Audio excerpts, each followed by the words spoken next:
Good day, everyone. Hope you're doing really well. So, yeah, Miko's banner is dropping in about 10 days, and I'm quite excited. I think we can definitely discuss some potential team comps with her. And obviously, if you guys have some suggestions, let me know down below in the comment section. I'd really appreciate your feedback and input because then we can sort of test out a couple of variations. And whilst we might not get the most meta team comp ever, we can certainly get something that is F2P friendly and good enough for clearing the spiral abyss, and that's mostly, and I think that should be fine for most people.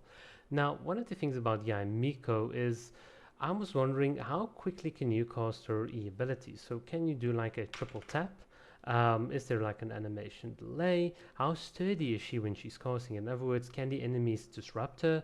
What is the breakpoint for casting the ability? In other words, is it like with Ayaka where at some point, even if the enemy knocks you out of your animation, your ability is still like casted, because that breakpoint would determine whether we can do some fancy like dash cancelling and other sorts of little mechanics. And believe me, all these sorts of little small things do add up over time, and it can have some interesting gameplay implications. Now, let's get to the actual topic, and that is some potential team topics and so on. Topics, team comps for Yamiko. I think the obvious one is some sort of taser variant, so you can use Fischl, Yamiko, Sucrose, and Qingshu. Obviously, I'm just using Hu Tao as a stand-in for the back and like in the background footage, so don't take it too seriously. But you could imagine Hu Tao's damage here being replaced by 3 electro totems that periodically like tick. And I don't know what the numbers are going to be. Hopefully, it'll be something like 8k or 10k at least per totem. And then Yamiko herself, when she does like her elemental burst, will do something I would hope in the order of 60 to about 120k. I'm not sure what the numbers are, but that would be like a very good middle ground for this sort of team to work. And I think it'd be quite a fun, friendly little team comp to play.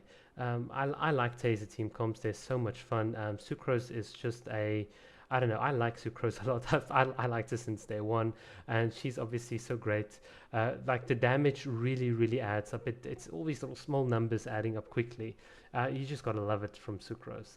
So I think Yamika will work really well, in particular since she's also she doesn't ascend, I think, with elemental mastery, but like one of her passive talents takes like a bit of a benefit from her elemental mastery, which means you can get higher electro charge damage and you can deal more damage. So in a team comp like this, she could be very well be like very strong.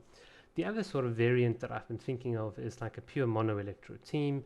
So something like the Traveler, Raiden, Yamiko, Kujosora, or let's say Fischl, Beidou, Yamiko, and Kujosora. I think that'll be a bit more F2P friendly.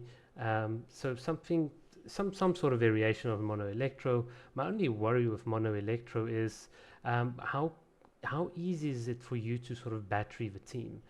This is like one of my findings from playtesting it some while ago, is that there are certain circumstances where you are just short of getting that precious electroparticles. So we'll see how it works out. I'm not too confident in it. I do think the taser variant might be much better. There'll probably be like some like mixed team comps that you can put in. I don't think Yai National will work. I think Raiden National would probably be way stronger. But again, I could be wrong. I could be totally wrong. It could be the new meta comp, but we'll see. But I don't think she'll easily like fit in there or into the Morgana variants. However, I do think if you are someone that's perhaps like playing at a bit of the higher end, in other words, you've got a couple of constellations on characters, then certainly something like a Kokomi, Raiden, Yamiko, Kujusara can very easily work as well if you don't need the freeze. So that's just some of the suggestions that I could be thinking about. One of the things to note about Yamiko is, and this is generally true for all characters, you need to sort of understand how does the character, or what's the character's distribution of damage when they're in the team. Like, how do they deal that damage? Is it all at once?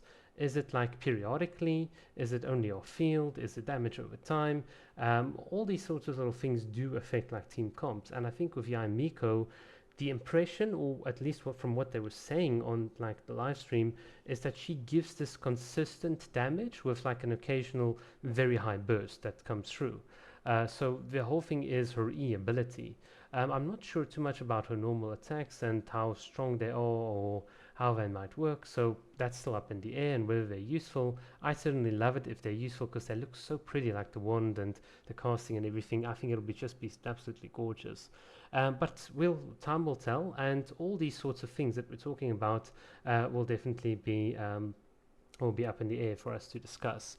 So I don't know what else to tell you guys other than just make sure your AI Miko is level 90, because when you do trigger those amplifying reactions, um, you need to not amplifying transformative reactions.